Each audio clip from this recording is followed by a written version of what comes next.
let's go to your seat.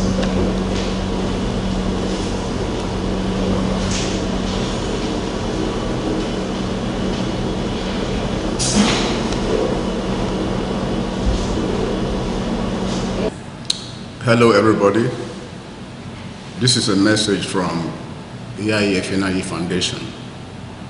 My name is Dr. Caesar Osahani.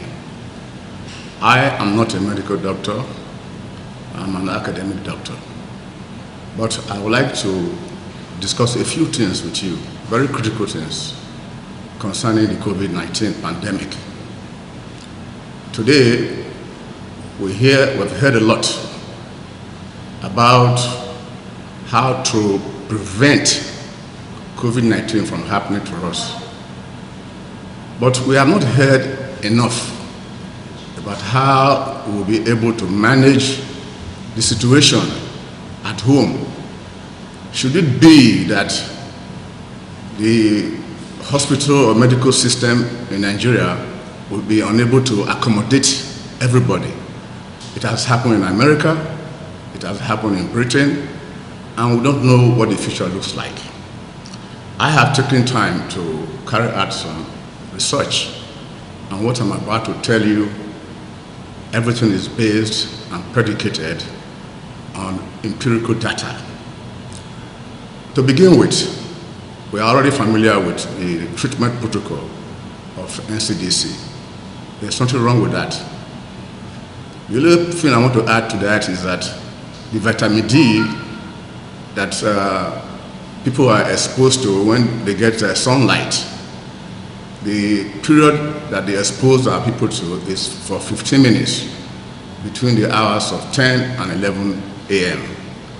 Studies have indicated that for white people, 15 minutes is sufficient. But for black people, we have to stay there for over 1 hour. Now, this is the issue regarding vitamin D. We all know that vitamin D is useful for the absorption of calcium and phosphorus. But there's a new concern in Norway and a lot of cities in America. People found out that many black people were dying disproportionately to the population compared to the white people. And what is the commonality between all these black people? They lack vitamin D. They are vitamin D deficient. The same scenario played itself out in Norway, where a group of Ethiopians that are black, they are domiciled in this particular region in Norway.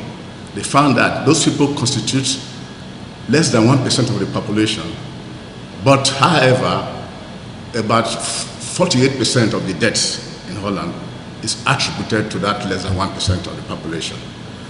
We know that the primary function of vitamin D, like I said, is to aid the absorption of calcium and phosphorus, but it is also linked to promotion of immunity.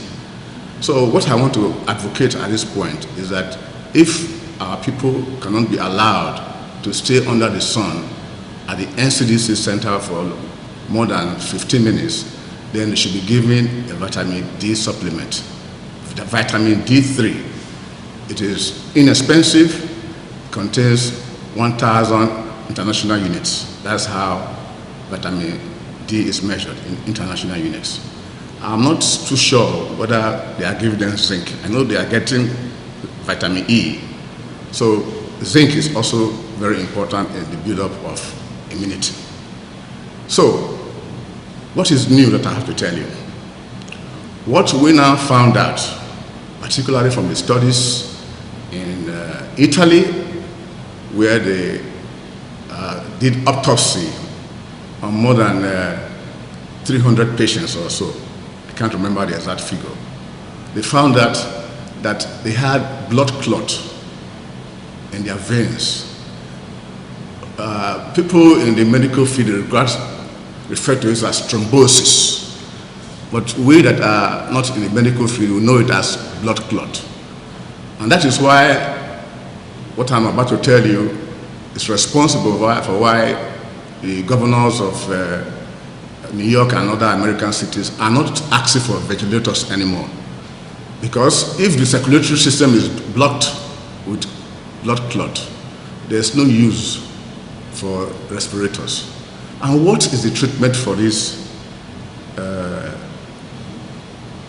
coagulation, this blood clot? It is simple, anticoagulant. An example of anticoagulant is aspirin. So what I'm telling you is that should you find yourself in a situation where you are unable to get treatment, you start treating yourself immediately. You find out that you are coughing or you have sore throat, you start with anticoagulation. Why is that important? If your blood circulatory system is functioning, you can hardly die of coronavirus, because coronavirus is it's not like cancer that is spreading. It has a lifespan of only 14 days or so. So if you can keep yourself alive by allowing your blood to circulate, you'll be alive. So this is a very critical point that I want you to remember. There are other things I want to talk about. It is a bit on the offside. Many people will regard it as something that is not to be practiced in modern day era, but it makes sense.